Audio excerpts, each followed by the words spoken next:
मेरे प्रिय छात्रों,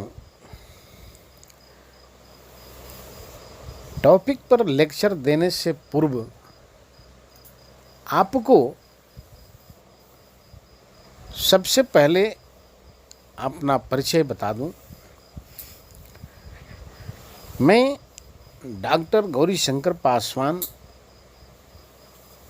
विभागाध्यक्ष अर्थशास्त्र विभाग, केकेएम कॉलेज जमुई। मित्रों,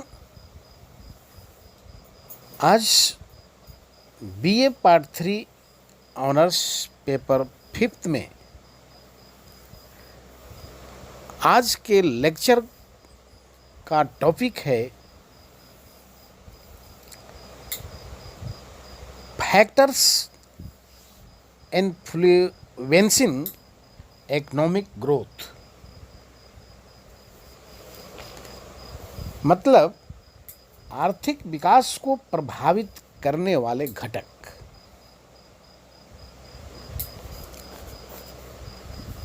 प्रश्नानुसार तो हमें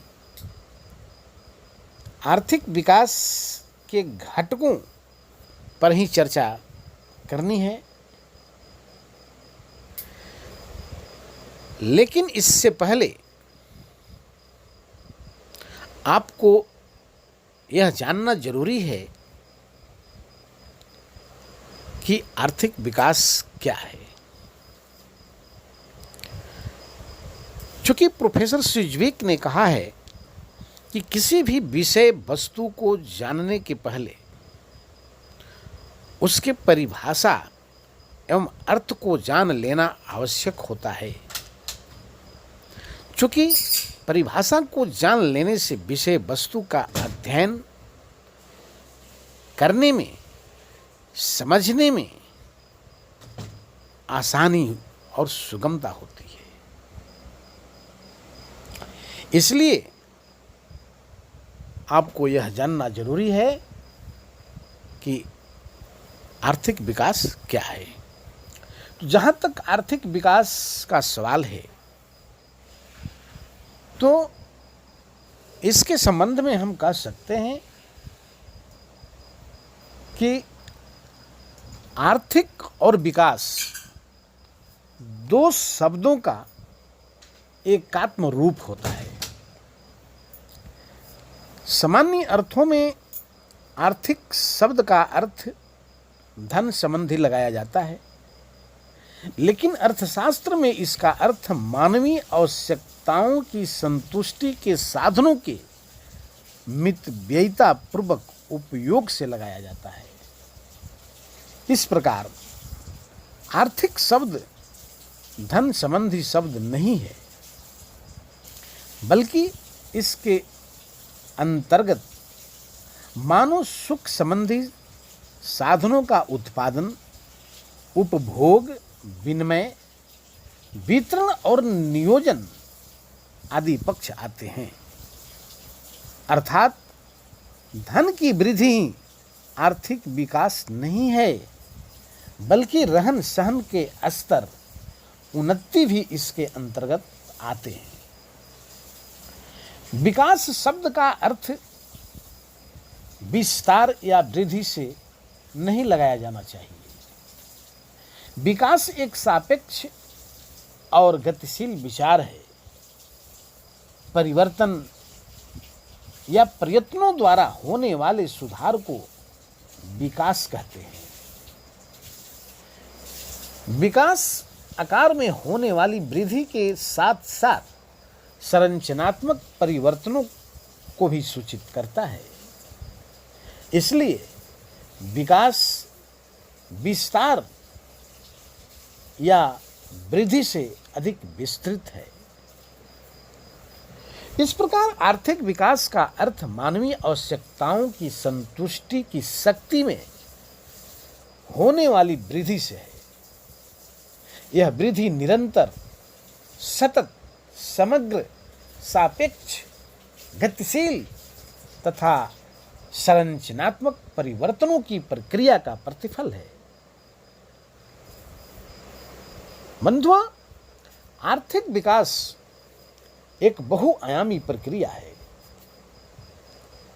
economic development is regarded as a dimensional process.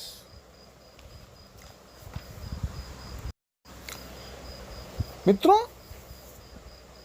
आर्थिक विकास के परिभाषाकारों को 3 श्रेणियों में विभाजित किया जा सकता है। पहली श्रेणी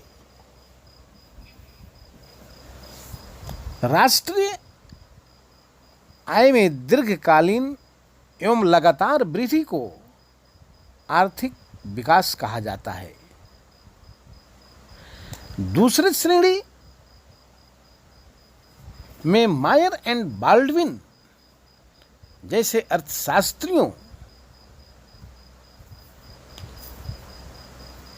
ने कहा है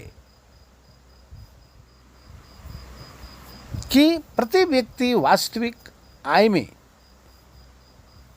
की जाने वाली वृद्धि आर्थिक विकास है।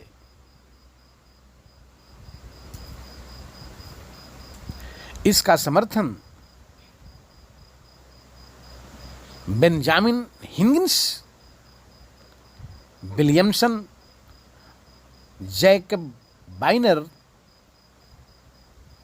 तथा क्राउच ने भी किया है। तीसरी श्रेणी के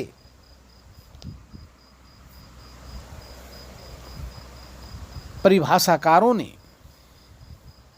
कहा है कि जन सामान्य के कल्याण में वृद्धि ही आर्थिक विकास है।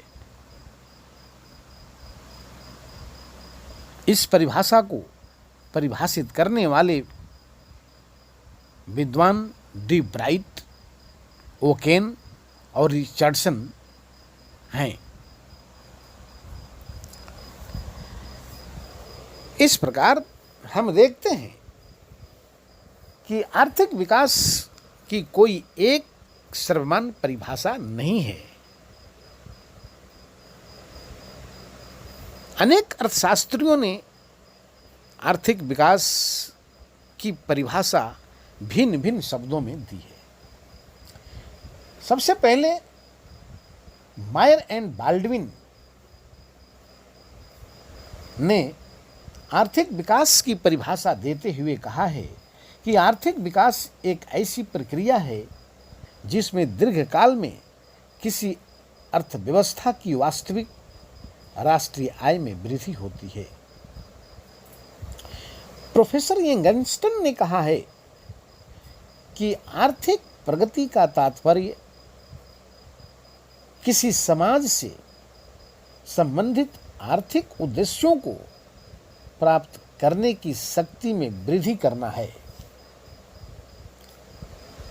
प्रोफेसर रोस्टो के शब्दों में आर्थिक विकास एक तरफ पूंजी और कार्यशील शक्ति में वृद्धि की दरों के मध्य और दूसरी तरफ जनसंख्या वृद्धि की दर के मध्य एक ऐसा रिलेशन है जिससे कि प्रति व्यक्ति उत्पादन में वृद्धि होती है, पर कैपिटा इनकम में वृद्धि होती है। इस प्रकार आर्थिक विकास की इन सारी परिभाषाओं पर नजर डालते हैं तो एक परिभाषा उभर कर सामने आती है कि आर्थिक विकास वह सतत प्रक्रिया है जिसके अंतर्गत देश में उपलब्ध समस्त संसाधनों का कुशलता पूर्वक विदोहन होता है, शोषण होता है, जिसके परिणाम स्वरूप राष्ट्रीय आय और पर कैपिटा इनकम में निरंतर और दीर्घकालीन वृद्धि होती है। यही नहीं, आर्थिक विषमता में भी कमी आती है। सामान्य जनता की जीवन स्तर और कल्याण में बढ़ोतरी होती है।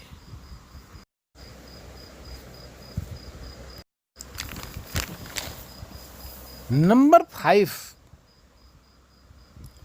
उद्यमशीलता किसी देश के आर्थिक विकास पर उस देश के संगठनात्मक ढांचे का प्रभाव पड़ता है।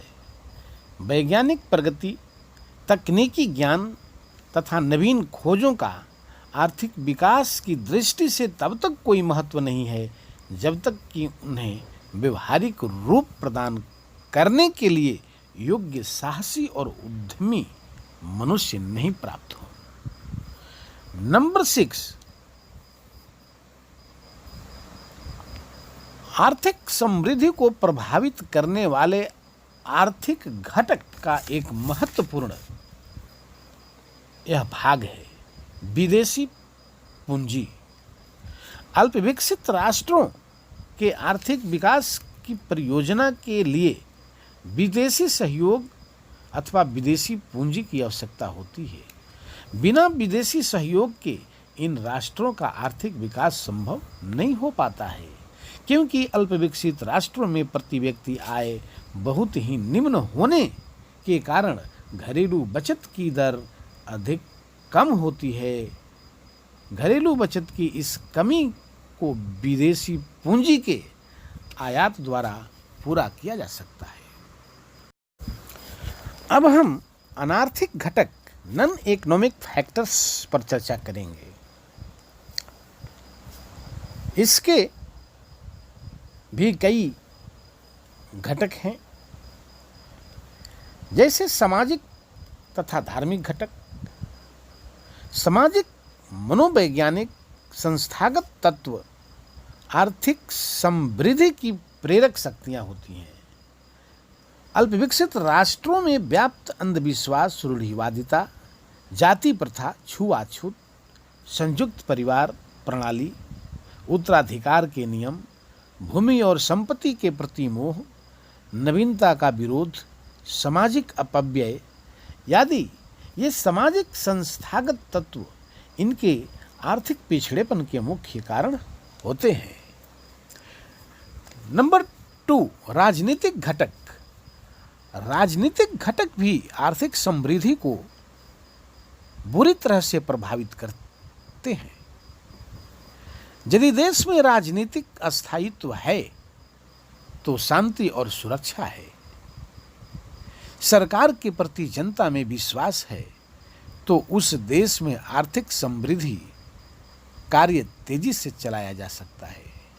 और इसके ठीक विपरीत की स्थिति में आर्थिक समृद्धि हतोत्साहित होती है। नंबर 3, अंतर्राष्ट्रीय परिस्थितियां। आर्थिक समृद्धि के लिए जरूरी है कि अंतर्राष्ट्रीय परिस्थितियां भी अनुकूल हों।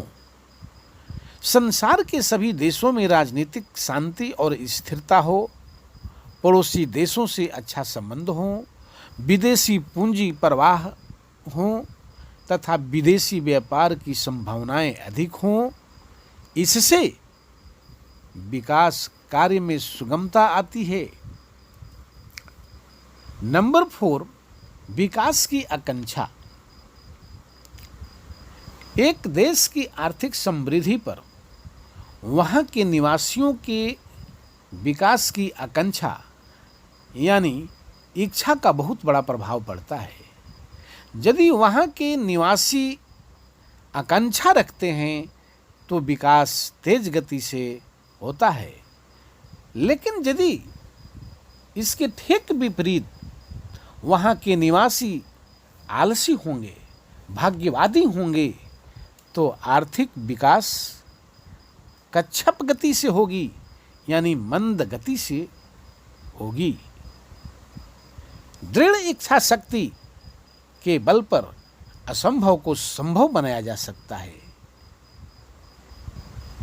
कहते हैं कि इच्छा शक्ति ने भगवान को घंटों कच्चे धागों में बांध कर नचाया है। इच्छा शक्ति से ही, दृढ़ इच्छा शक्ति से ही, चाह से ही सब कुछ संभव हो सकता है। इस प्रकार हम निष्कर्ष के रूप में कह सकते हैं कि किसी राष्ट्र का आर्थिक विकास अनेक कारकों के सम्मिलित प्रयास का प्रतिफल होता है। यह कहना अत्यधिक कठिन है कि इन निर्धारकों में कौन सा घटक सबसे महत्वपूर्ण है, यह कहना बड़ा कठिन है। कोबड़ छोट कहत अपराधु, किसको छोटा कहा जाए, किसको बड़ा कहा जाए, किसको महत्वपूर्ण कहा जाए, किसको गौण कहा जाए, यह कहना बहुत दुष्कर है, क्योंकि इन दोनों का अपना अपना विशिष्ट स्थान होता है, अपना विशिष्ट महत्व होता है। इस प्रकार हम कह सकते हैं कि आर्थिक विकास में आर्थिक घटक और अनार्थिक घटक दोनों का महत्वपूर्ण स्थान होता है। अब इन्हीं शब्दों के साथ मैं अपना व्याख्यान यहीं पर खत्म करता हूं। तब तक के लिए आपको धन्यवाद।